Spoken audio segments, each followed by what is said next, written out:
Welcome, y'all, to another one-up guided tour. We're looking at puzzle 459, the 9x9, released this very evening.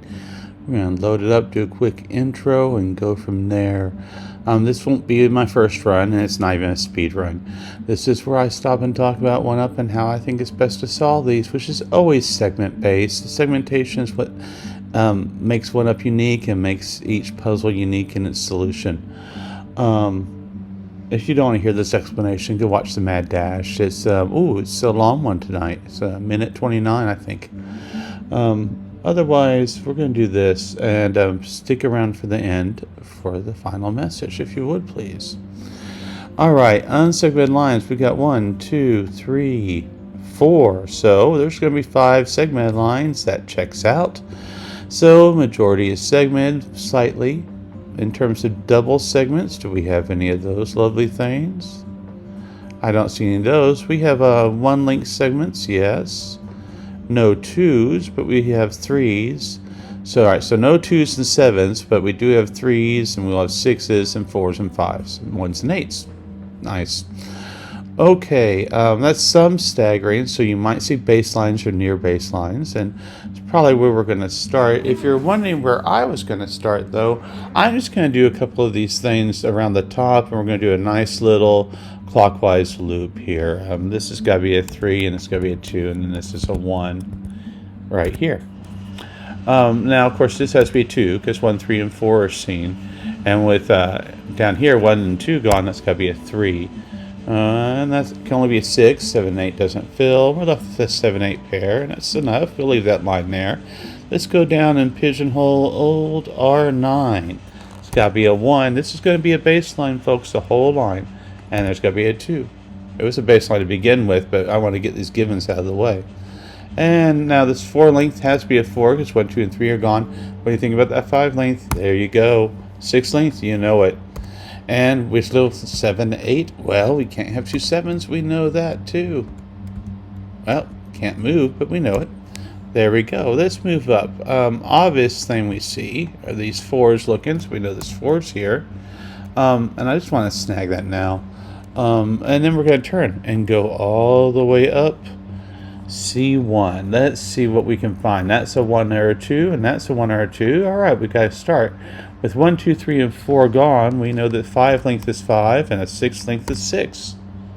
This is an 8th length, but it sees that 7, so we know it has to be the 8. That leaves us 7 and 9. You can't have 2 9s. And we're still left that 1, 2 pair. Checks out. The rest of it's solved. Let's turn. Let me ask you a question. What's the rarest digit in this line? Would you believe it's a 7? Because you can't put one there, or there, or there, or there, or there, or there. They're all rare, obviously, the same amount, but that one we know right now. And once we know the 7, guess what? There's only one place left for that 8. And we're doing like a reverse pigeonholing. It's still pigeonholing. We're just doing the opposite order. It's an inverse baseline, if you will, because it doesn't matter how you start. Only one place left for the 6, because that 6 is blocked out.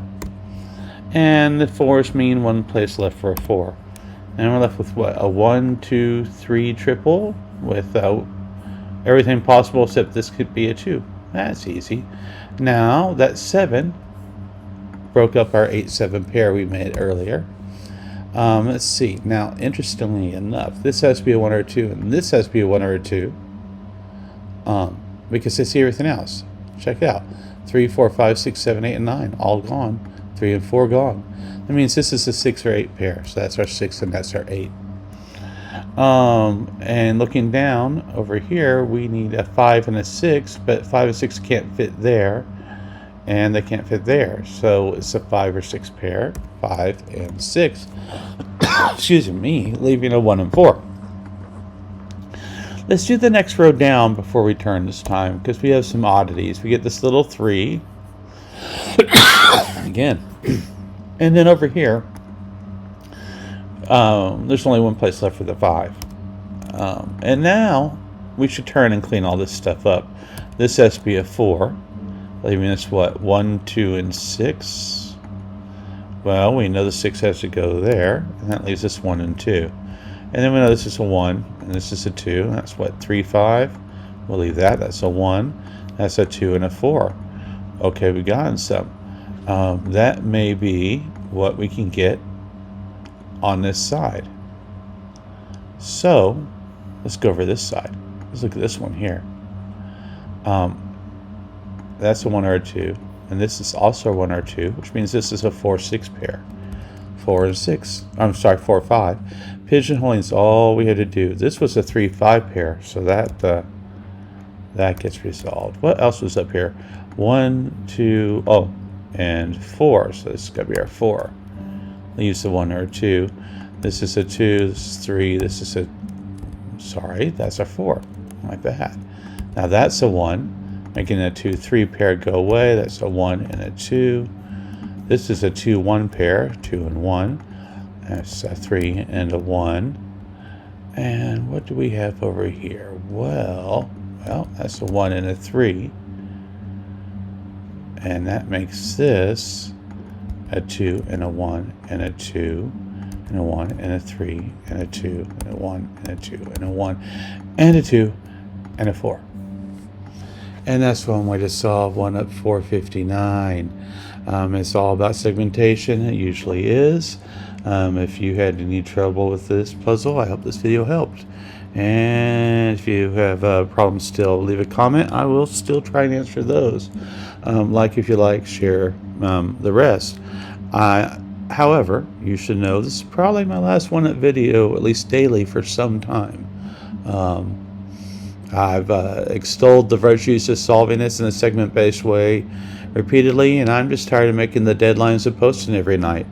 I'll still record them and make them for myself, like I did in the first place, but I'm afraid I'm going to take a break here. Thank you all for your continued support, and those who watch these all the time, I appreciate that. And we'll see you next time there's a next time. Thanks. Good night.